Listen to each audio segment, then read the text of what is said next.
Alianza After Hours. Hola, un saludo a todos. Estamos aquí de nuevo en nuestra cita semanal, nuestro podcast After Hours de Alianza. Mi nombre es Felipe Campos, gerente de estrategia de inversión de Alianza. Y hoy estamos acompañados por nuestro equipo de investigaciones en full. Tenemos a Carlos Velázquez, nuestro jefe economista. Carlos, ¿cómo anda? Muy bien, Felipe, ¿cómo está? De paso, Bien. aprovecho para saludar también a Felipe Cuadros, que nos acompaña hoy. Sí, sí, sí. Y usted me está chiviando. El tercero es Felipe Cuadros, que es nuestro analista macro. ¿Qué hubo, Felipe? ¿Cómo anda? Hola Felipe, hola Carlos, no, todo en orden, súper bien, súper contento de estar acá de nuevo y bueno, vamos a ver qué nos espera. Sí, creo que ha gustado usted sus intervenciones, así que bienvenido de nuevo a ver si ya hablamos de esto, ¿no? Es hora de que usted reemplace a Richie o algo así, es lo que hablábamos en privado. No me quedan grandes los zapatos. Bueno, sí, eso cuando el gato está afuera, los ratones hablan del gato. Seguramente Richie va a ver esto. Bueno, no, arranquemos, les propongo. Tenemos unos temas internos bien interesantes. Pero como siempre yo voy a arrancar hablando de toda la foto y un poco de mercados también, ¿no? Para contarles historias aquí de lo que está pasando. Bueno, esta es la foto en general que tenemos durante la semana de noticias de vaso medio lleno y vaso medio vacío. A nivel de vaso medio lleno tuvimos algunas cosas claves, tal vez no noticia, pero sí que el CONCAF llegara a máximos de toda su historia después de 15 años, lo cual es un evento tremendamente positivo del que vamos a hablar ahora, porque como siempre se detona una discusión acerca de qué tanto ha participado el gobierno, o si se ha logrado a pesar del gobierno, que es otra interpretación. También tuvimos noticias otra vez de Trump y Jinping, en el que llegaron a un acuerdo. Esto ha generado o generó un entorno mucho más positivo en las acciones la semana pasada, pero pues esta semana sigue afectando. Y básicamente lo que acordaron es una reducción de la tasa de 57 al 47, la que tenía Estados Unidos hacia China, y unos compromisos de China de comprar soya, de comprarle soya a Estados Unidos. Y bueno, en general, acuerdos para seguir hablando de los temas claves, ¿no? Que los temas claves son los que siguen en pie y siguen indefinidos. Bueno, y en términos de noticias que se tuvo a nivel local, tuvimos el fin de semana, arrancamos con las elecciones de Argentina, ¿no? Y nuestra consulta de izquierda, ambas cosas bien importantes que generaron muchísima información a los mercados. En el caso de Argentina, tuvimos el resultado de las elecciones de Congreso de Milei que fueron bastante interesantes y bastante sorpresivas. No se esperaba que tuviera un resultado de este nivel. Tuvieron más del 40% en el Congreso y cambia completamente la posición de Javier Milei y para sus próximos 2 años en Argentina. El partido se rejuvenece, es un gran golpe a los peronistas y aunque no tiene la mayoría, digamos, en el Congreso, le va a tocar hacer acuerdos, pues lo deja en una posición que era impensable. Entonces eso fue un gran impulso que se reflejó en las acciones argentinas que se dispararon y se pasa a una etapa complicada, una etapa de dudas que digamos que estaba acrecentándose más que todo en los 2 meses anteriores. Y pues que ayuda también, acuérdense que tenemos una serie de fichas de dominó, ¿no? Tenemos las elecciones en Bolivia, esas elecciones de Congreso en Argentina, después vienen las elecciones en Chile en un par de semanas, y después ya la foto lista para toda la dinámica colombiana. Bueno, básicamente eso fue la parte de vaso medio lleno, de las cuales vamos a discutir ahorita algunas. En cuanto a otro tipo de noticias, pues la otra noticia política con la que arrancamos la semana, pues fue la consulta no tan en frío, una discusión ahí muy interesante que Felipe Cuadros nos va a abordar ahora sobre si la consulta de izquierda al final fue buena o fue mala, que es un tema bien complicado porque está la versión extrema de los que decíamos, solo necesita 5 millones para ser buena, pero después no, en realidad esa es una vara muy alta por la situación en la que se estaba dando esta consulta. Pero entonces ahora estamos en la otra interpretación al otro extremo, que 2.7, 2.3, que fue lo que realmente fue válido, es un numerazo comparado con otras consultas en frío. Y creo que ese es otro extremo que tampoco es. Entonces la pusimos aquí en el vaso en la mitad. Pero si ustedes me preguntan a mí, yo creo que fue más vaso medio lleno. Yo creo que la capacidad de la izquierda se ve ahí, pero de nuevo es poniéndose un sombrero. Que primero no es que, además de que queda grande, numéricamente no hay forma de llegar a una conclusión clara, pero fue una consulta que no tiene comparativa anteriormente. Sí, es una consulta interna, pero fue una consulta interna que incluyó el Congreso y eso no hemos tenido en la historia.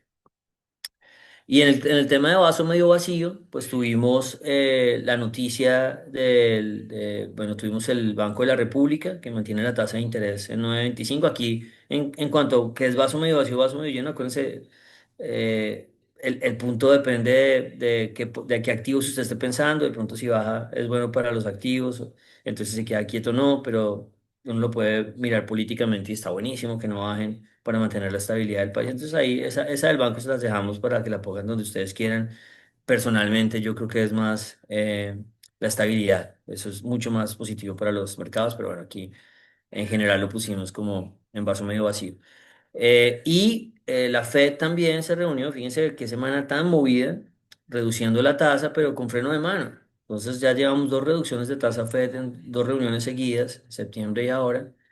Y fíjense que los mercados no han reaccionado con optimismo porque siempre han venido con un mensaje de, oiga, voy a bajar, pero no sé qué va a hacer el próximo año. Eso lo dijo en la de septiembre. Y ahora, voy a bajar, pero no sé qué va a hacer en diciembre. Es el mensaje de Powell que se encargó solito de dar el mensaje porque no hubo ni dot plot, ni, digamos, ni cambio de proyecciones económicas, ni nada. Era una reunión relativamente más sencilla. Pues finalmente él dijo, vea, es que diciembre no sabemos qué va a pasar y tuvo un impacto en las probabilidades. De pronto podemos mostrar esa, cómo han cambiado las probabilidades de la Fed, creo que es el mensaje aquí más interesante. Y ustedes se dan cuenta, si quieren mostrémosla, porfa. Y en este gráfico raro, básicamente lo que mostramos aquí es cómo han cambiado las probabilidades de un movimiento en tasa desde hace un mes, hace una semana, hace un día y cómo están ahora. Y ya la tasa está entre 3,75 y 4, ya está aquí. Entonces las probabilidades lo que están midiendo más bien es qué va a pasar en la próxima reunión de diciembre. Y la probabilidad pues de lo que pueda pasar, digamos, de una reducción de tasas. Hace una semana estaba el 91%, el 91% del mercado le estaba metiendo plata, es decir, la Fed va a bajar seguro, y ahora solo está el 62%. Eso, por supuesto, es producto de la Fed enfriando, echándole agua fría a toda la dinámica, y por eso los mercados no saben muy bien cómo reaccionar. Han celebrado, obviamente el mercado al final lo ha tomado bien, ha dicho al final de cuentas me está bajando la tasa y todo está bien, pero hay otros activos, hay algunos activos que ya han metido el freno de mano con esas dos reuniones de la Fed, viendo una Fed que no está tan segura de lo que va a pasar el próximo año. Entonces, con toda esta foto, venga, les mostramos qué ha pasado básicamente con los mercados, para terminar de contar como esta historia en general.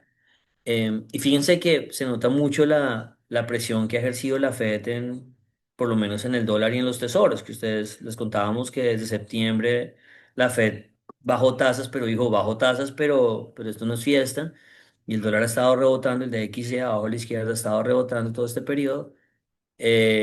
Y de la mano de eso, los tesoros no han podido bajar, tampoco es que han rebotado mucho, pero se ha sentido la influencia, el freno, se nota el freno de mano, y así uno tiene un rebote bastante alineado entre estos dos activos. Por el otro lado, el petróleo, muy en línea con los tesoros y el dólar. Si ustedes se dan cuenta, el petróleo está leyendo como básicamente lo mismo, y es que al final es como la salud de la economía, ¿no? Si usted no me baja tasas tan rápido, es que la economía no está tan mal. Si la economía no está tan mal, entonces el dólar puede rebotar y el petróleo también. Fíjense que el patrón es exactamente el mismo. Entonces, esos tres siguen haciendo una coreografía casi perfecta, en donde si el dólar no rebota y el dólar dejó de caer desde el 17 de septiembre, desde la reunión pasada, entonces los tesoros se han frenado, y el petróleo ha defendido los 60 por barril en el Brent, que es un nivel tremendo, digamos que muy coordinado. Y eso es importante, ¿por qué? Porque uno, digamos, cuando uno de los activos y encuentra ese tipo de correlaciones que no siempre tienen que funcionar, esas correlaciones van mutando en los mercados, le permite a uno asignar, ok, qué es lo que le está preocupando al mercado alrededor de esto. Y por supuesto, todos están alrededor de si hay desaceleración económica o no la hay. Y miden esto con la velocidad que la Fed decida mover tasas. Y como les digo, El 2026 está embolatado, completamente embolatado, y ya con la Fed, la última Fed, la de esta semana, se embolató un poco diciembre, pero sigue siendo un evento que tiene más probabilidad de suceder que no, digamos, tiene más, arriba del 60% de probabilidad de pasar. Y el otro activo que ha sido mucho más inmune a estas movidas es el Standard Poor's 500, que sigue fuerte, que sigue haciendo intentos de nuevos máximos, y que lo que dice es sí, la economía se está desacelerando, pero no es tan fuerte, y es verdad, la reducción de la tasa de desempleo, la subida de tasas de desempleo más bien ha sido relativamente gradual, y dicen, la economía no se ha caído a un abismo y a mí me siguen bajando tasas, entonces es como el mejor mundo que me puedo imaginar. Entonces, bueno, esa es la foto en general. Es una foto en que aquí mismo uno podría prever qué pasa en Latinoamérica. Ya con el dólar rebota, Latinoamérica pierde velocidad, nos frenamos un poco y se traslada muchísimo en el comportamiento del mundo latinoamericano. Aquí volvemos a nuestros gráficos latinoamericanos. Las bolsas bastante bien, de todas formas, y sobre todo aquí hay una separación, me parece muy interesante mencionarla, ¿no? Que ustedes ven arriba Brasil y México que están intentando hacer nuevos máximos, pero no han podido, se han estabilizado. Y volver a insistir que Colombia y Chile sí lo están haciendo. Y aquí obviamente hay una discusión enorme, que es la que voy a abrir la puerta ahorita, de si aquí estamos el tema del trade político, si funciona o no funciona, si tiene algo que ver, obviamente. Hombre, esto es una discusión en redes, esto es una discusión que puede plantear el gobierno, pero esto no es una discusión para los mercados. Está claro que es un evento que importa el tema político, la anticipación, eh, y que, digamos que está liderando esta velocidad. Ahorita voy a explicarles mucho mejor la situación, pero pues Colombia y Chile se ven bastante bien. Y por el lado de las monedas, entonces las monedas sí han tenido un freno desde que el dólar dejó de caer en el mundo desde septiembre, pero se siente el freno un poco diferente. En Colombia muy poco. Y yo creo que en Colombia influye muchísimo el flujo de crédito público, que sí lo hemos mencionado y todos decimos es un factor, pero hay que tener en cuenta, ¿no? Es casi 6 billones que han estado trayendo. De pronto no han llegado a los 6, pero sí fijo, pasaron los 5. Y eso es mucha plata en tan poco tiempo. Entonces, seguramente eso tiene que ser un factor relevante eh, para tener en cuenta, ¿no? Pues para darles números y ponerlo en contexto, a agosto llevábamos 10 billones exportados a Estados Unidos.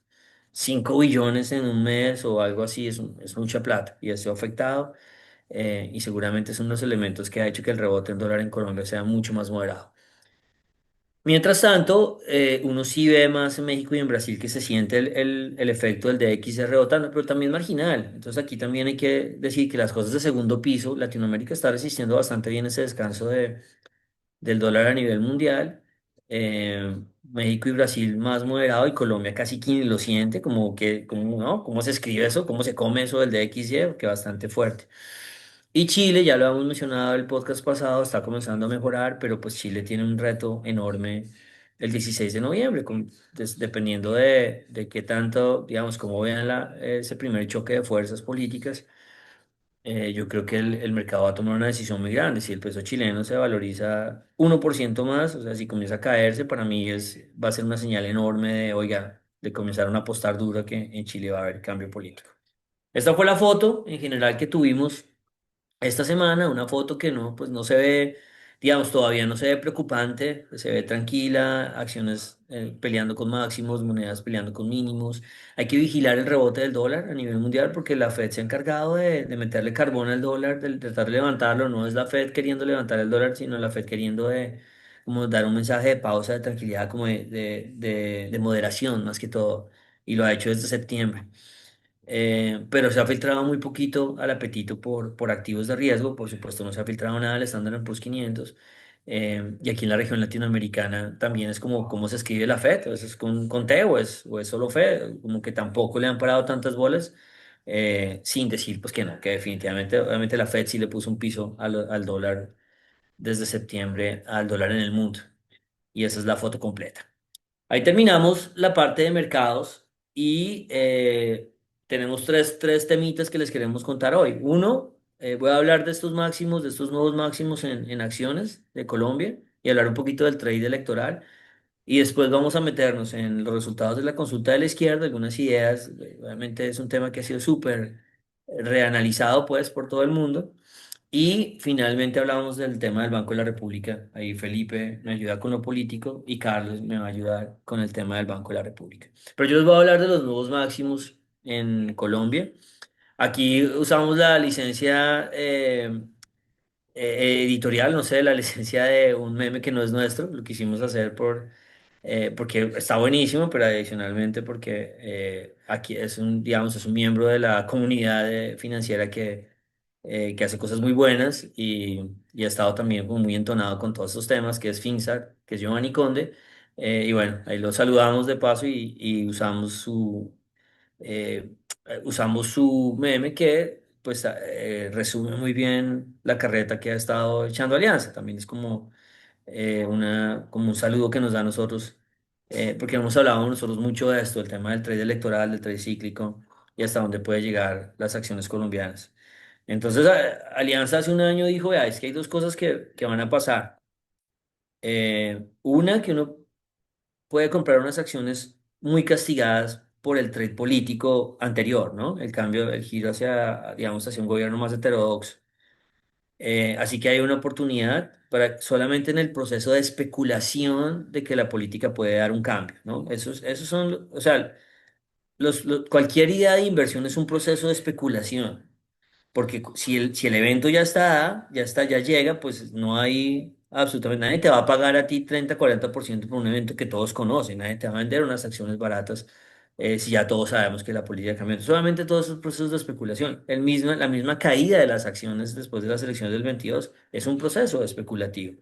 Y es qué tan heterodoxo puede ser un país, hasta dónde puede llegar, qué tanto me debería asustar yo. Todo eso es obviamente mirando el futuro y ver las probabilidades. Entonces el trade político no se da siempre, no se entonces cada vez que llega un presidente y no, claro que no, tiene que ser una posibilidad de un cambio o de un giro o muy a la heterodoxia o muy a la ortodoxia, ¿no? Hay un presidente que dice, oiga, yo soy de izquierda, pero respeto las instituciones y me gusta el petróleo y pues no hay problema. O sea, aquí, como volver a insistir, sí, los mercados pueden tener un sesgo por políticas conservadoras y ortodoxas y todo eso, pero no. Han habido historias de valorizaciones muy lindas de gobiernos de izquierda que defienden lo básico y que cuidan su billetera, que es lo único que se le pide realmente o que piden los inversionistas. Entonces no es un sesgo hacia la izquierda o hacia la derecha. De hecho, también hay gobiernos heterodoxos de derecha que también pueden generar esos problemas. Entonces es un proceso de anticipación. Lo que pasa es que Colombia ha tenido los dos procesos al mismo tiempo. Digamos, el proceso de anticipación es cuando ya conoce la elección del presidente Gustavo Petro, es decir, hasta dónde puede llevar su agenda reformista. Y después ahora todo el proceso es a medida que la agenda va encontrando límites, después comienza toda la anticipación de regresarse y decir, ¿y qué pasa si hay un cambio hacia la ortodoxia, hasta dónde podemos llegar? Y con esto llegamos a los máximos de las acciones. Entonces esto es la primera, digamos, es la primera parte que nosotros dijimos, aproveche este descuento, ¿no? Aproveche esta prima política en la que usted se puede montar, eso lo contábamos hace un año. Usted se monta con unos activos ya castigados y le apuesta a la especulación de que hay un cambio político. Es como a la idea de que hay un cambio político. Para nosotros el trade político no es el trade de, oiga, ¿será que si lo eligen entonces yo compro o no? Entonces ahí en el camino ha habido mucho analista que ha dicho, no, pero es muy temprano entonces, como que yo critico un poco eso. Es más como que los cogió colgados en la recomendación, pero pues el mercado nunca descansó. Obviamente, y aquí voy a tratar de explicar qué significa la parte del trade cíclico, porque entonces también mucha gente dice, pero yo compro acciones por el rebote económico, que es cierto, o yo compro acciones por el gran cambio estructural que ha tenido el manejo de compañías, o la recompra de acciones, o por lo baratas que son, por mil razones que es cierto. O sea, realmente el trade político no es una invención de que es que el país le va a ir mucho mejor o a las empresas le va a ir mucho mejor del potencial que tienen, sino es regresar a digamos, el trade político es regresar a ese valor que tal vez se perdió cuando se dio el proceso de incertidumbre. El mejor gráfico para mostrarles esta primera parte del trade político y cómo se mezcla con el trade cíclico, que es realmente los fundamentales, es este gráfico. Entonces, este gráfico, y tengo otro parecido a esta historia, donde ustedes pueden ver las acciones colombianas en la línea verde, muy correlacionadas con Latinoamérica, esto es en dólares, y dos procesos de separación, que en realidad es uno solo, y es con las manifestaciones del 21, ya, ya se volvía un hecho, pues que Colombia ya tenía una probabilidad de girar a la heterodoxia mucho más alta de la que ha tenido en toda su historia, y comienzan estos tipos de separaciones que de hecho se recupera cuando el proceso electoral llega a su recta final y se conoce los resultados de la primera vuelta y la gente se da cuenta que eso va a ser un monedazo, y después ya el resultado de las elecciones. De nuevo, lo que hacen los mercados no es esperar a que pasen, así que pase cada una de las propuestas del nuevo gobierno y se materialice, sino, oiga, yo comienzo a vender porque entro en un susto berraco. Hay unas propuestas que sí son automáticas, como no voy a hacer nueva exploración petrolera, eso no tiene ningún proceso, eso es desde el día cero. Otras sí toman tiempo. Y ahí es donde viene el otro castigo. Entonces piensen que el trade político, en este caso para Colombia puntualmente, es más una separación de lo que debería ser la velocidad normal. Entonces, yo lo digo un poco, usted se baja del bus, entonces usted se baja del bus porque le tiene miedo a ese bus, porque ese bus no va para su casa por cualquier razón, y el bus es Latinoamérica. Y después usted dice, ok, ahora me voy a subir al bus, porque pienso que los miedos o eran infundados, o el gobierno se moderó, o el gobierno lo moderaron, póngale la palabra que usted quiera, pero digamos que esos cambios estructurales no terminaron materializándose. Por ejemplo, la lista de cambios no, solamente el 10% de la lista de cambios. Entonces usted se va a volver a montar el bus, pero es que el bus está andando, el bus no va al paradero donde usted se bajó, el bus está en otro paradero más adelante. Y ahí es donde entra toda esta mezcla del trade cíclico, de los fundamentales, lo que hacen las empresas, el análisis técnico, lo que usted quiera, que digamos, hace que usted tenga que volver al ese bus. Y el trade cíclico ahí comienza a tomar velocidad que ni siquiera ha arrancado realmente. Pero el trade cíclico dice, ¿sabe qué? Es que su paradero no es este, su paradero es el de más adelante. Y ahí está la línea latinoamericana con el paradero, es que el bus ya está allá arriba, el bus no está abajo donde estaba antes. Y esto se une, y por eso Colombia en la convergencia no solamente tiene que valorizar el 70% que perdió por las elecciones, sino que tiene que subir ese 15 o 20 que comienza a acelerarse Latinoamérica. Y ahí es donde entra el trade cíclico. Claramente, si ustedes me preguntan, el trade cíclico está en pañales. Porque la idea nuestra es que ahora, de la mano de Colombia y Latinoamérica, los dos viajen y cuenten historias y hagan una gran vida allá arriba, en sitios en que estos mercados no conocen, ¿no? Que estos mercados no han visto, nunca han vivido, pero llevan 15 años debajo de esta situación. Y ese viaje no lo está haciendo solo Colombia, lo están haciendo gran parte de acciones en el mundo. Hace el Standard Poor's 500, es un experto, lleva 15 años viajando a sitios desconocidos, pero ahorita se unió Japón, se unió Europa, bueno, toda la carreta que ustedes nos han oído. Entonces, ese es como el resumen del trade político con el cíclico. Usted se separa de una velocidad que tiene el mundo o que tiene Latinoamérica puntualmente por miedos a cambios heterodoxos, y usted regresa a esos niveles que ha perdido por confianza de que por lo menos esos cambios no se van a dar, o de repente puede tener un giro más importante hacia la ortodoxia. Y aquí es donde entra el tema argentino. Argentina es el extremo, si quieren ponemos, de un trade político como Reloaded o 2.0. Y es, oiga, no, yo no voy a darle una plata para regresar a cualquier tipo de desvío que haya tenido, no. ¿Sabe qué? Yo pienso que usted va a girar a la ortodoxia tan fuerte que voy a ir a explorar ahí sí completamente una situación nueva. Y es un país que decide implementar la ortodoxia al máximo, digámoslo así en este caso.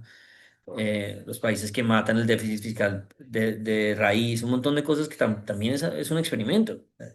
Y entonces el mercado dice, ok, esa situación me gusta mucho más. Pues porque obviamente hay un compromiso de transformación y de tratar de corregir todo el proceso de políticas ortodoxas anteriores. Entonces es un reloaded, y es lo que han estado buscando los inversionistas digamos, en Latinoamérica en este ciclo político que está llegando, y es cuál es el país que puede replicar el caso argentino. Entonces la respuesta fácil es, pues, nadie puede replicar argentino porque nadie ha vivido lo que vivieron los argentinos. Entonces, no hay una fuerza política del candidato que llegue a Colombia para que diga, ahora voy a aplicar voy a recortar el déficit fiscal a la mitad, ustedes confían en mí, pues no tienen la capacidad política, va a ser muy difícil encontrarla. Pero eso es lo que están buscando y ese sería como un trade político diferente. Y fíjense que ahí Argentina está en dólares, no es que esté en pesos argentinos ni nada de eso, está en dólares. Entonces ustedes ven pues el grado de valorización que ha representado y bueno, y de paso complementamos con la valorización reciente. Fíjense la caída de la línea roja que es Argentina. La primera parte de la caída sí es estancamiento después de mucha plata que había dado, pero la parte más agresiva de la caída fueron las elecciones en Buenos Aires y después las elecciones ahorita de Congreso levantan el mercado y lo manda a máximos históricos que de hecho ustedes no, a los críticos argentinos pues no van a hablar de Argentina hasta que vuelva a caerse, ¿no? Que esa subida de 200% no la mencionan en temas de bolsa. Pero entonces, eso es lo que es el trade político mezclándose con el trade cíclico. De nuevo, si queremos ver el trade cíclico en su máxima expresión, la respuesta es no ha comenzado. Nos ha dado una prueba chiquitica de supermercado así de chiquita o ¿no? La pasta de dientes así de ultra pequeña. Esto no es el tren cíclico full. El tren cíclico full, de hecho, para mí faltan cosas que lo confirmen. Falta que el de X se baje de los 98, 97. Me falta que el oro pueda romper, pueda coger mucha velocidad frente al Standard Poor's 500. Esa tasa realmente quiebre niveles. Que la curva en Estados Unidos se empine más. Un montón de cosas para confirmar que se alinea todo para que arranque el trade cíclico. Y desde un punto de vista más sencillo, para no hablar como de variables tan complicadas, el siguiente gráfico le muestra a uno qué es lo que está pasando con los emergentes, que es esa línea verde. Y aquí trajimos a Bancolombia el ADR Bancolombia, que es chévere porque tiene historia. El ADR Bancolombia realmente es el único gráfico de Colombia que uno puede mandar desde el 2002 para que se den cuenta ustedes lo que fue un trade cíclico anterior, que fue todo ese del 2000. ¿A qué sabe un trade cíclico? ¿No? Un trade cíclico, realmente me imagino que no va a ser ese estilo, pero pues en esa época pues, la gente compró a $1 Bancolombia y después lo vendió a 55. Las grandes sumas de dinero, los personajes que tienen mucho dinero en bolsa colombiana, fueron los que vivieron ese ciclo anterior. Nosotros no, pues ninguno de nosotros eh, no lo hemos vivido, mucho menos pues hemos vivido lo contrario, un estancamiento de una década. Pero aquí ustedes con Bancolombia, que es el alma del Colcap, entienden un poquito más de historia. Ya comprendemos a qué sabe un trade cíclico, pero también vemos qué ha pasado en ese periodo de estancamiento donde Colombia se le fue la mano hacia arriba por la burbuja de Ecopetrol que jaló a todo el mercado hasta que Ecopetrol llegó a los 6.000 pesos en una vaina que era absolutamente absurda. En su momento nosotros levantamos la mano y decíamos, "Oye, que Ecopetrol va a seguir valiendo, va a seguir subiendo linealmente y mañana va a valer más que Exxon". Era una cosa ridícula, pero jaló a todo el mercado global. Ustedes ven cómo en Colombia hizo nuevos máximos en esa época. Y después, obviamente, la caída del petróleo y la desinflada de todo Ecopetrol. Y desde ahí, pues, la reunión al estancamiento emergente, no solo latinoamericano, emergente. Ahí están metidas todas las historias de éxito tecnológicas de Asia, en esa línea naranja. Mucho más que perdón, esa línea verde, mucho más que Latinoamérica, que es solo como el 10% de estos índices. Y el periodo reciente, en donde se da el castigo político, la pandemia, las manifestaciones, las elecciones en Colombia le da besitos a esa línea naranja y se devuelve a esa línea. eh, ahí me quedo, por eso es que estoy confundido. Qué pena, qué pena los títulos, eso sí fue completamente yo. Bancolombia es la verde, la naranja es los emergentes. Entonces, la línea verde le da besitos a la línea naranja, después del exceso de la burbuja de Ecopetrol, después viene la caída en el castigo político y la pandemia, y ahí están alineados. Entonces aquí uno entiende mucho mejor el descuento que ha vivido Colombia y la convergencia. Y de nuevo aquí termino con esta idea, no hay trade cíclico que haya arrancado, no lo hay. Para un trade cíclico de los de verdad, de los que vivió Latinoamérica en los 2000 o vivió Latinoamérica y la región emergente en los 80, porque también hubo un tren cíclico aquí, eso tiene que ser en línea recta, estilo oro. La gente que se coge la cabeza y mira lo que está haciendo el oro, y después en línea con el café, el cacao y todo lo que les hemos mostrado, eso es lo que tienden a hacer estos activos cuando sucede. No quiero hacer una predicción de tranquilos, que esto va a llegar a 200 mañana, eh, pero así son los tres cíclicos históricos, son perpendiculares. Y aquí, ¿por qué no ha empezado? Pues emergentes No, que de nuevo, por favor, no lean el nombre porque me mareo de... Ellos no han logrado hacer los máximos, pero está que arrancan. Y Verde, que es Bancolombia, solo para llegar a máximos tiene que llegar a 70 dólares por acción, ahí le queda 25% o algo así, solo para llegar a máximos. No ha comenzado el trade cíclico y tiene algunas variables que para mí no han arrancado. En un trade cíclico van a haber recesiones, claro, va a haber momentos en que la gente pierda plata temporalmente, claro que sí, pero si arranca. El mensaje es que uno se va a montar en unos activos y cuando vengan las vacas flacas aguante más y cuando vengan las vacas gordas suba más. Exactamente el papel del Standard Poor's 500 en los últimos 15 años. Y para terminar esta historia del trade cíclico, mostrar algo absolutamente diferente, y aquí ya voy a dejar de hablar yo, que llevo hablando una barbaridad, eh, activos donde no arrancaba el trade cíclico. Entonces, claro, entonces de nuevo, esto es una discusión de redes, esto no es una discusión de gente que sea experta. Entonces, ¿por qué en algunos activos sí y en otros no? Y la respuesta es muy sencilla. La respuesta es los activos que tienen muy poca probabilidad de ser influenciados por el gobierno ahora en su último año, pues no le paran bolas digamos, ya ya se han alineado con el mundo. Pero un activo, por ejemplo, que es el riesgo país, las tasas de financiamiento, y ustedes ven las tasas a las que se financia Colombia en dólares, o el riesgo país, ese es un activo que mañana pueden cambiar sus fundamentales y de hecho han estado cambiando todo el tiempo o el 5 de agosto del 26 pueden seguir tomando medidas, obviamente estoy exagerando, pero lo que estoy diciendo es, todavía el gobierno puede afectar muchísimo estos activos. Entonces, ¿yo cómo voy a hacer un trade político y voy a decir, voy a comprar esos bonos al 6% al 6,5% colombiano a la fija? Porque va a haber un cambio político, sí, pero ¿qué pasa si mañana el ministro de Hacienda me dice que 15 billones más se quiere gastar que no ha contado, que qué pena que lo va a sumar, que fue lo que hizo exactamente hace 2 meses? Eso todavía tiene el gobierno capacidad de maniobra enorme sobre el problema fiscal y esto le da el problema fiscal. Entonces, hay activos que no tienen nada de trade político que nosotros, por ejemplo, defendimos un poco la jugada de crédito público porque aprovecha esto, dice, digamos, no lo aprovecha explícitamente, porque eso no lo podría decir el Ministerio de Hacienda, pero sí está comprando algo que es aire, en el sentido en que estamos castigados por un déficit fiscal que es alto, pero no estamos castigados solamente por eso, estamos castigados por el potencial deterioro que puede haber hacia adelante de esos mismos números que no han dejado de deteriorarse. Nosotros no deberíamos estar pagando esto, deberíamos estar pagando lo de Brasil y no lo estamos haciendo y no se puede responder con números. Entonces aquí el trade político no ha arrancado. ¿Va a arrancar? Sí, seguramente cuando la gente esté más segura. Aquí Felipe va a entrar a ayudarnos un poco sobre ese mapa político. ¿Y dónde más no ha arrancado? En Ecopetrol. ¿Por qué? Porque mañana pueden vender Permian. Entonces es un activo que hasta el 6 de agosto o el 15 de agosto, lo que sea de 2026, puede ser afectado. Entonces uno no está escogiendo a dedo, es que voy a tratar de inventarme una historia. Para estos dos activos no, son exactamente los dos activos en que el gobierno tiene margen de maniobra, tiene absolutamente carta blanca para tomar decisiones.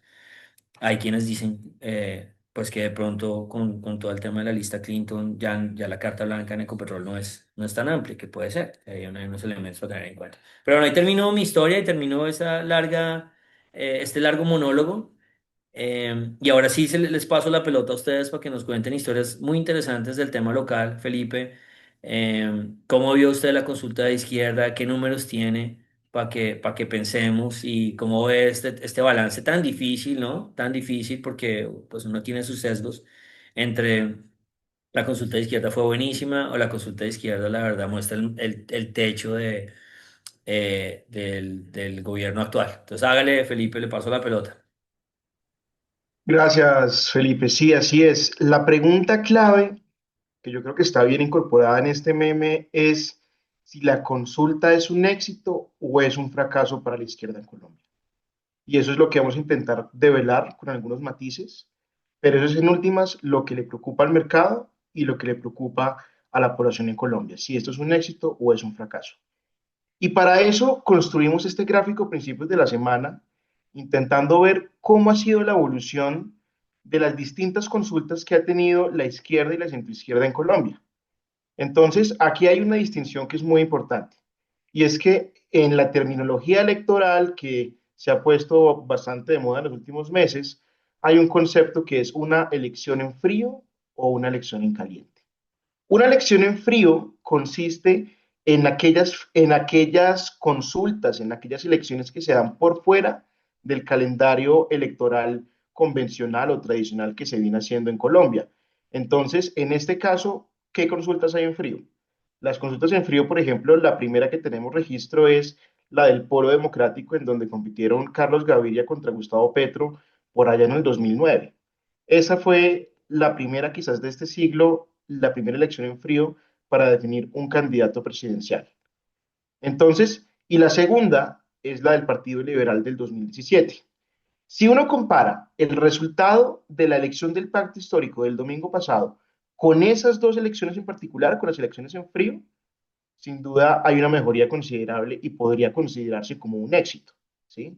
Estamos hablando de que en la consulta del 26 de octubre, del domingo pasado, el total de personas, incluyendo votos válidos y nulos, sumó en total 2.750.000 personas, que es correspondiente al 6,9% del censo electoral que está vigente para este año. Si lo comparamos en términos relativos con las dos consultas en frío, la del Polo tuvo 1,7% del censo electoral y la del Partido Liberal 2%. Entonces, bajo esa métrica, puede parecer un éxito.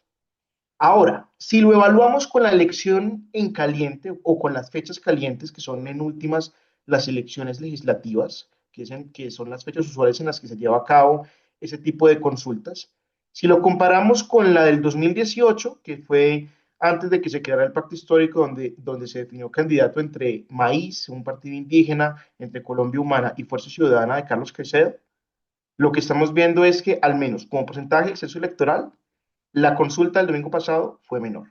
¿Por qué? Porque en 2018 fue 9,4% del total del censo y la del pacto el 6,9%. Y si lo comparamos con la más reciente, que fue la del 2022, estamos hablando de que esa fecha, el total de votantes representó el 14,3% del censo electoral. Entonces, frente a esas dos, parece que esta no es un éxito. Pero la verdad es que hay un debate muy interesante entre politólogos, entre opinadores de expertos en estos temas, que dicen que la comparación no es tan limpia. Entonces, en ese caso, todavía queda el tufo de si fue o no fue un éxito, y en eso, pues, hay sin duda varias posiciones que se han encontrado al respecto. Pero digamos que teniendo ese matiz, pareciera que todavía no es muy concluyente de si se puede considerar un éxito o un fracaso. Lo que sí uno puede decir es que comparado con la votación que se obtuvo, por ejemplo, al Congreso por parte del Pacto Histórico, la diferencia es más o menos 160.000 votos hacia abajo. O sea, esta consulta del domingo pasado tuvo menos votos que la votación total que tuvo el Pacto Histórico para el Congreso en 2022. Entonces, eso es como un primer punto. Aquí, sí, o sea, yo creo que la conclusión, que es una conclusión aburridora, es que ninguna de las dos comparaciones es completamente cierta. Irse a comparar con consulta en frío no tiene ningún sentido, porque movieron toda la maquinaria de Congreso. Ir a compararse con la consulta en caliente tampoco tiene sentido. Había muchas más mesas, había un montón de cosas que se dan ese día y pues y está en caliente, está obviamente el punto más claro o más clave de las elecciones de Congreso. Tampoco tiene sentido. Eh, Así que uno queda muy en el vacío. Y obviamente usted ahorita nos va a mostrar unos números que a mí me hacen concluir eh, que no fue tan bueno el número, pero yo tengo mi sesgo, ¿no? Entonces, y pues tengo el tema de que no creo que sepa de este tema más que cualquier colombiano que está metido de cabeza tratando de entender los números y es bien complicado. Échese ese cuento, Felipe, entonces, de que cuando usted abre la bolsita y ya mete las manos, ¿qué es lo que ve ahí adentro? Sí. Entonces, si quiere, pasemos a eso. Perfecto, en este slide. Nosotros sí empezamos a profundizar un poco en los datos electorales que proporciona la Registraduría Nacional del Estado Civil sobre esta elección en particular. Y lo que estamos viendo, o digamos el análisis que hicimos, lo vimos como en tres partes. El primero es el análisis regional, que en últimas es un consolidado de lo que pasa con las votaciones en cada departamento. Y también, junto con esas dos, hicimos un análisis vía las principales ciudades. Entonces, si quieren, empecemos con lo departamental. Y en lo departamental, uno lo que ve es, en últimas, el peso que tiene Bogotá en esta elección. Porque si comparamos la votación que tuvo el pacto histórico en 2022 para Cámara en Bogotá con respecto a la que tuvo el domingo pasado en Bogotá también, vemos que estamos hablando de una caída de más o menos 440.000 votos. Entonces, en la elección del 22 el pacto recibió 800 y pico, en esta hubo una caída y esa caída fue de 430.000 votos. Entonces, ahí está el peso que hace que algunos analistas incluso califiquen que la ciudad sea un swing state, que sea un determinante sobre qué es lo que va a pasar en las próximas elecciones del próximo año. Y lo que también estamos evidenciando, que es muy interesante, es la ganancia en votos que tuvo el pacto histórico en la costa caribe colombiana. Sobre todo, el mayor aumento se dio en el departamento de Córdoba, donde ganaron más o menos 104.000 votos comparado también con la votación de Cámara del 2022. Si esto lo agrupamos, digamos, por regiones, entre las regiones físicas que tiene Colombia, lo que estamos viendo es que donde más cayó la participación del pacto histórico fue en la región andina. En la región andina estamos hablando de que hubo una caída en votaciones de más o menos 600.000 votos, mientras que en el Caribe colombiano hubo una ganancia de 460.000 votos.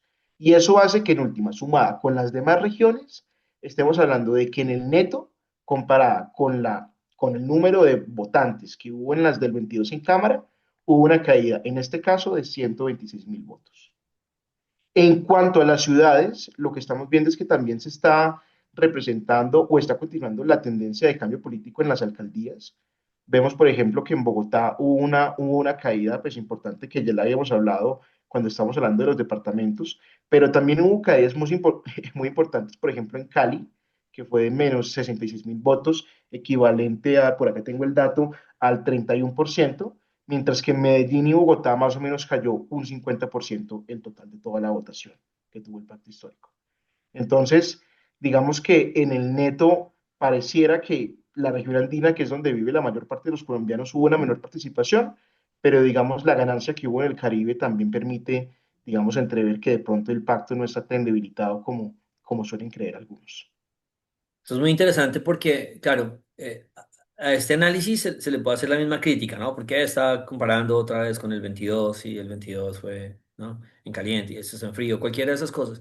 Pero es muy interesante cómo si algo, digamos, fue en frío, porque uno no ve la reducción por igual en todas las regiones, como que debería ser como si la representatividad no ha cambiado o si es mayor, entonces por qué se da esa cosa tan particular de que no caiga por igual y por supuesto que estos números coincidan con lo que vimos en las elecciones de alcaldías, porque los números son exactos. Entonces, cada vez que hemos tenido una posibilidad, más allá de las encuestas que han sido tan criticadas, del número real, digamos, ese número es las votaciones reales, cada vez han mostrado que hay un cambio enorme en las grandes ciudades, por no decir en muchas otras partes del país.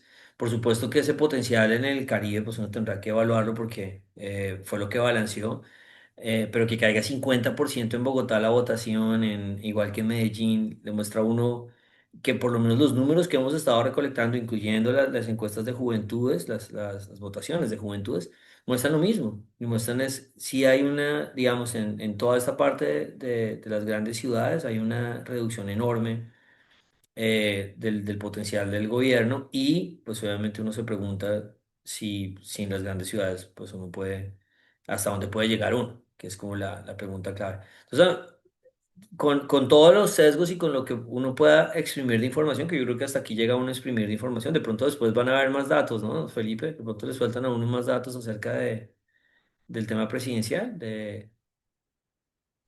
Sí, pues al menos en cuanto a consultas que miden la intención de voto, lo vamos a saber justamente a partir de la próxima semana, cuando ya es legal publicar encuestas para las elecciones. Entonces, ahí vamos a tener mucha más información que pueden funcionar como pruebas de robustez para saber si este análisis que hicimos es sólido o si es algo más bien coincidencial.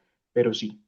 Y también, pues por supuesto, la registraduría seguirá amplificando los análisis y los microdatos al respecto sobre lo que sucede en las votaciones, incluso hasta por municipio. Exacto, exacto. Esas dos partes me parecen claves. Listo. Hasta aquí llegamos nosotros en la parte política.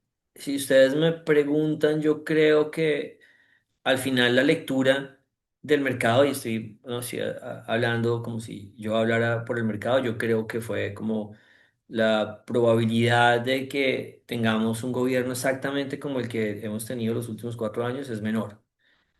O cada vez se queda más claro que si va a haber continuidad, va a ser una continuidad más como el gobierno de izquierda apoyando otras candidaturas o una mezcla, pero ahí sí, digamos que mezclando la idea de que aunque la probabilidad no es cero, la probabilidad no es tan alta. Pues de 2,5 millones hay que saltar a 10 o a 9 para tener candidato en segunda vuelta, por lo menos a 8 para poder competir. Entonces es un camino largo que tiene pues todos esos problemas de números que estamos hablando en este momento.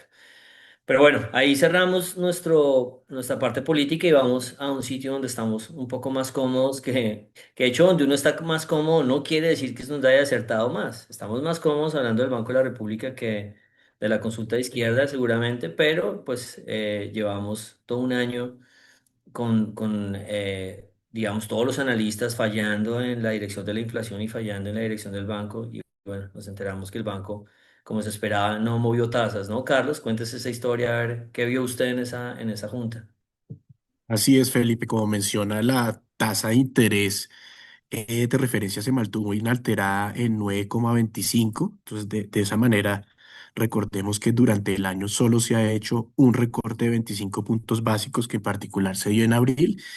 Y pues esta decisión era la que esperaban los analistas y el mercado, ¿no? Era prácticamente descontada y la votación al interior de la junta directiva fue la misma que la que se observó el mes anterior. Entonces, recordemos que cuatro miembros de la junta votaron precisamente por mantener la tasa, mientras que dos optaron por un recorte de 50 puntos básicos, mientras que el miembro restante estaba o era... o quería que se diera un recorte de 25 puntos básicos.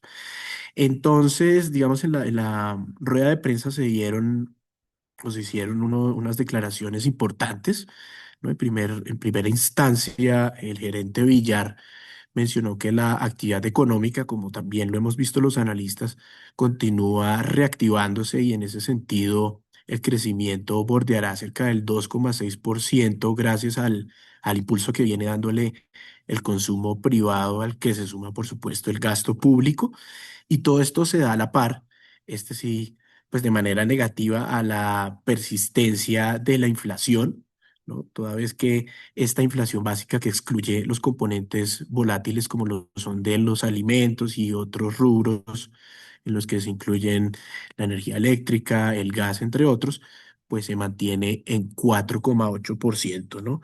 Entonces, teniendo en consideración esa inercia que viene mostrando la inflación, y que se suman a los temas fiscales, todos los problemas, y a esta también, a este debate importante que seguros es álgido al interior de la Junta sobre el incremento del salario mínimo y que a partir de las declaraciones que dio el hoy ministro encargado y el gerente Villar, pues se ve la distancia y las diferencias conceptuales sobre el efecto que este tendría tanto en el crecimiento económico como en la inflación, ¿no?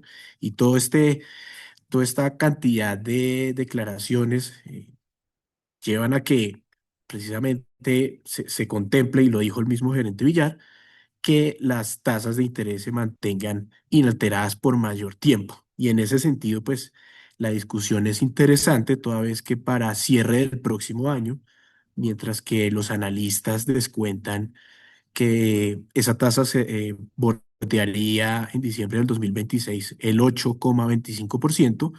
El mercado, es decir, la expectativa que se obtiene a partir de las curvas de rendimiento y también desde Alianza, pensamos que esta más bien bordearía el 8,75%. Es decir, que las reducciones, en el mejor de los casos, y si no se materializan los riesgos en materia de inflación y fiscal, pues se darían principalmente en la segunda parte del año y no así en abril, que es cuando la descuentan los analistas, ¿no? Entonces, el panorama aquí, si bien muestra que nos quedamos quietos, pues sí, sí está marcado por unos riesgos muy latentes que como en Estados Unidos pues llevan a que se cree o que se dé una incertidumbre bien importante, sobre todo ya en 2026.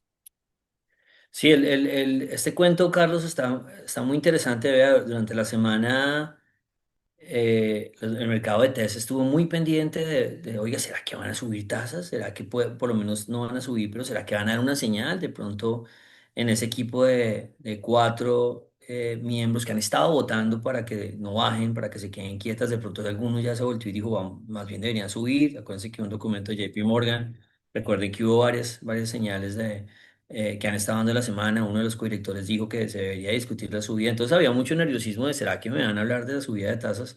Al final no.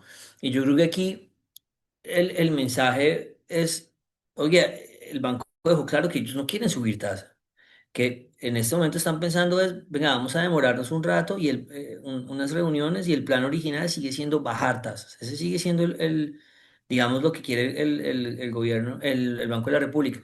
Y es muy interesante porque la versión del otro lado del gobierno es como, es que no sé por qué no me quieren bajar tasas, es que ustedes no están pensando en la economía, le están dando más valor a otras variables. Y yo siento que la situación es más para que el banco se sentara a pensar en subir.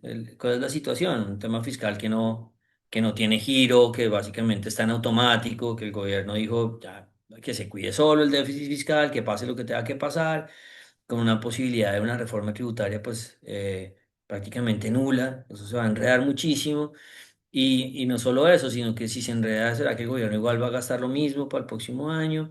Entonces hay muchos elementos que están en automático, que el Banco de la República dice, pero por favor, ¿alguien está pensando en el déficit? ¿No? Como el meme de alguien, por favor, piensa en el déficit. Nadie está pensando en el déficit. Entonces el gobierno con una inflación que se le comienza a subir y dice, bueno, ¿y qué pasa con el salario mínimo? Vamos con todo con salario mínimo.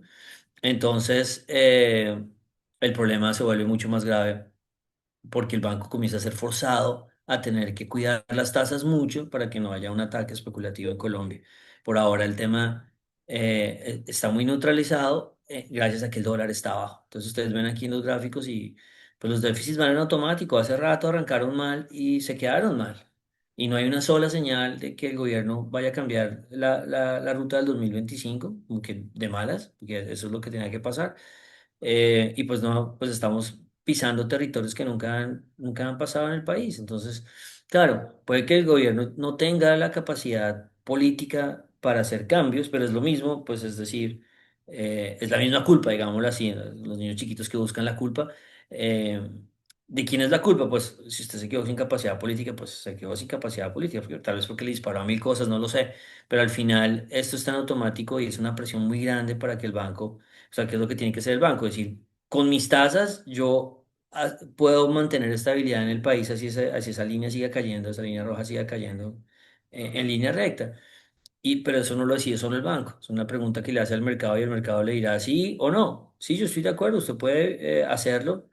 Lo importante es que tenga mucho cuidado de no bajarlas, o cuando las baje esté muy seguro de que la situación sea estabilizada, o por lo menos lo peor que podía pasar ya pasó, y eso no lo sabemos. ¿Qué es lo que ayuda a que no bajen tasas? El gerente decía, no hay ninguna variable puntual pues que la que me diga a mí baje tasas o no, es un conjunto de variables que van llegando en el día a día.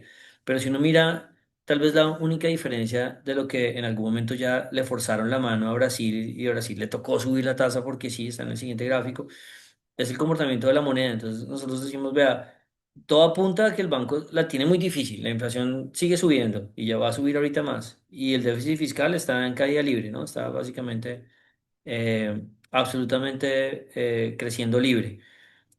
La variable positiva es que tenemos una devaluación analizada de -13, una revaluación, y eso ayuda a una barbaridad.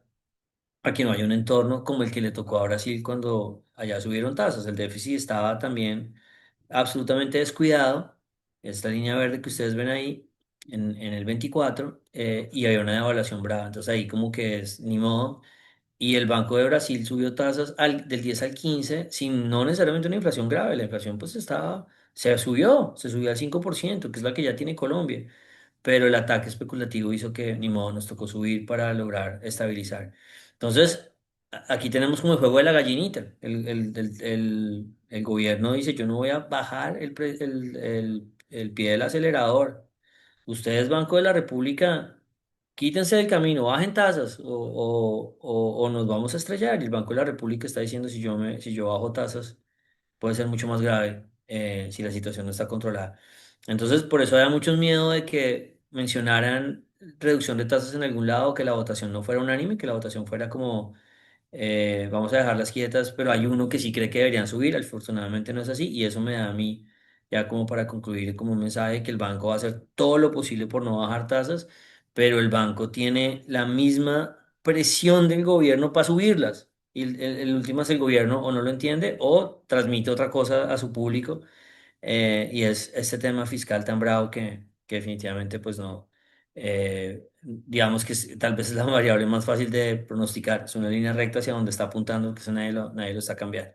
Entonces bueno, ahí creo que dejamos, ahí ya terminamos nuestros temas. Esta decisión del banco seguramente no va a afectar mucho mercado, de pronto le da estabilidad a algo a los test donde se pensaba que de pronto se iba a hablar de subida de tasas y eso, ese riesgo quedó un poquito más neutralizado por ahora, pero como les digo, esto es el juego de la gallinita y tenemos un carro de gobierno y un carro del Banco de la República, eh, digamos, responsable que dice, Si me tengo que estallar, me tengo que estallar", pero ojalá no lleguemos a esa situación y el banco no esté forzado a subir tasas en algún momento.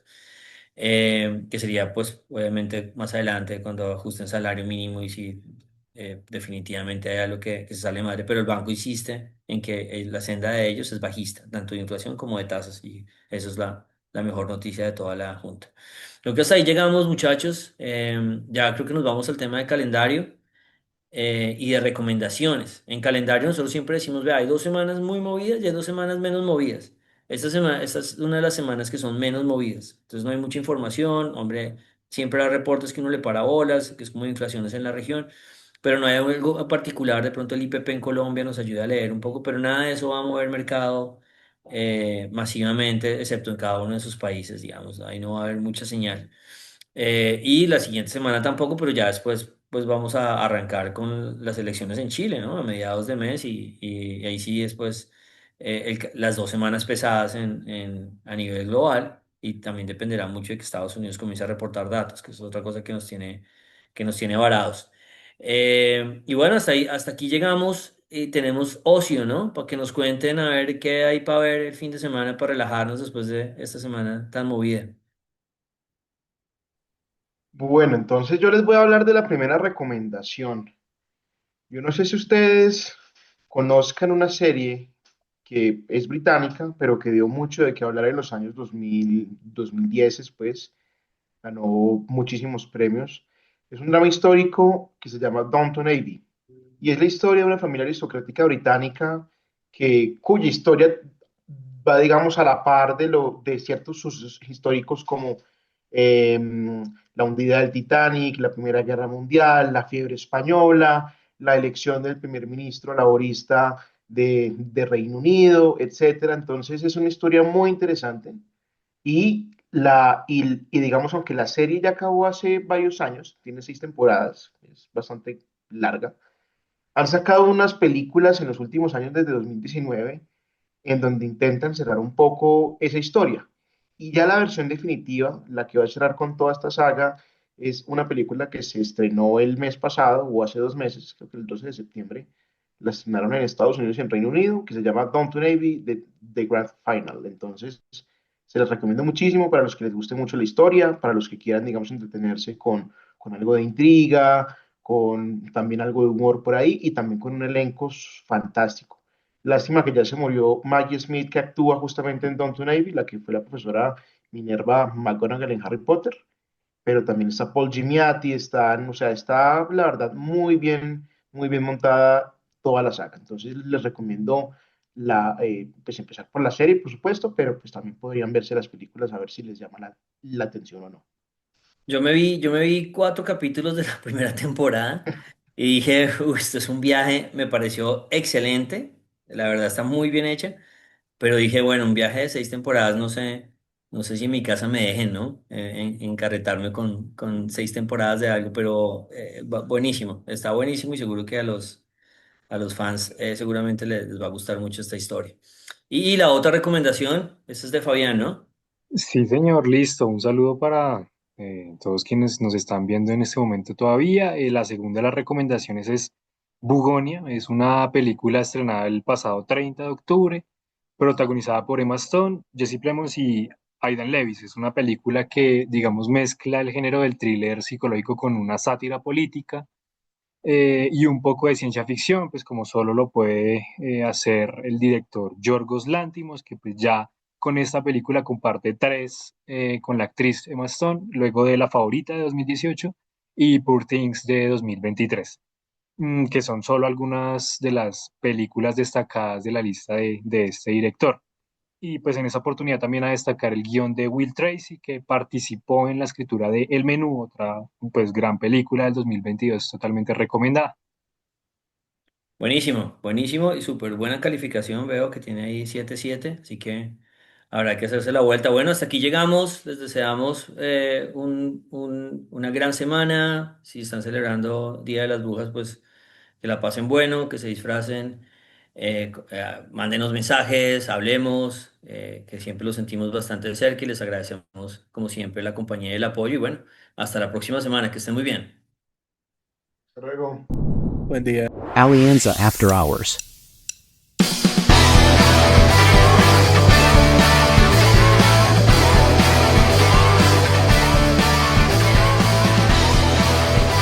Nada de lo que se discuta aquí debe ser considerado como recomendación profesional para realizar inversiones. Las opiniones aquí expuestas no buscan imponer términos ni condiciones comerciales o legales ni tampoco se constituyen en suministro formal de información al mercado de valores. Adicionalmente son opiniones personales y no representan las de Alianza Valores o Alianza Fiduciaria. Se recomienda consultar con un asesor comercial que entienda sus necesidades de liquidez, horizonte de inversión y perfil de riesgo antes de invertir en mercados financieros. Escuchar el podcast de Alianza puede tener efectos secundarios como ser muy sesgado en dólar, ver figuras técnicas en la naturaleza y hablar de inflación en reuniones familiares.